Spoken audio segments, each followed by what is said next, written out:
No livro dos Salmos, no capítulo 100, versículo 4, diz assim: Entrem pelos portões do templo, com ações de graças, e entrem nos seus pátios com louvor.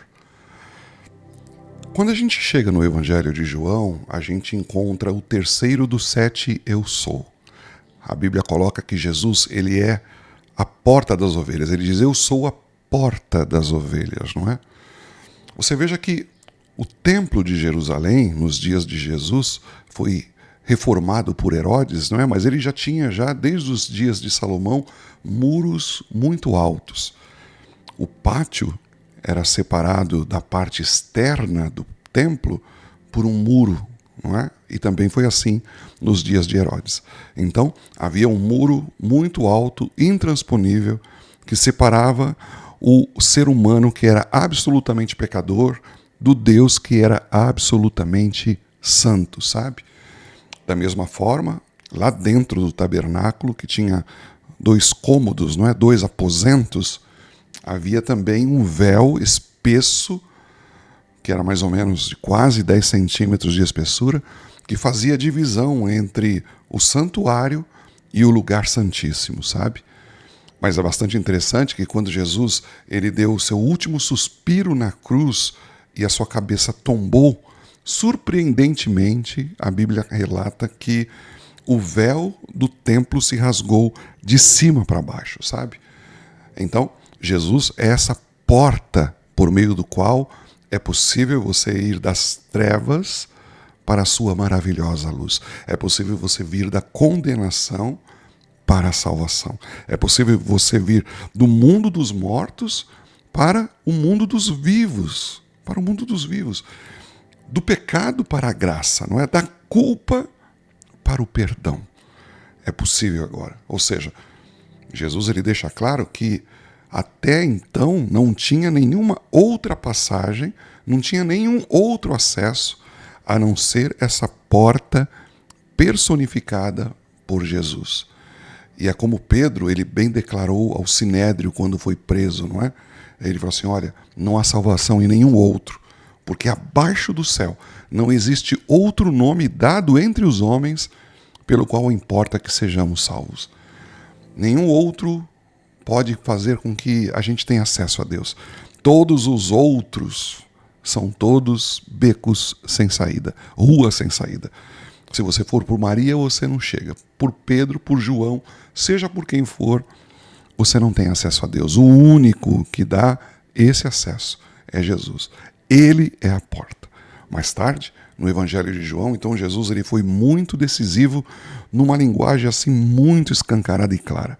Ele diz, eu sou a porta. Quem entrar por mim será salvo.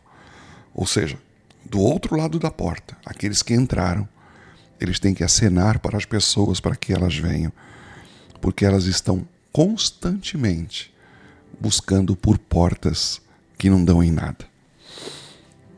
Você já viu aqueles filmes, né? Principalmente de terror, que a pessoa quando vai abrir a porta assim não dá em nada, dá um abismo. São essas portas que as pessoas estão tentando entrar. Portas que só dão em caminhos de perdição. Vamos orar? Pai, nós queremos te louvar, porque tu és essa porta.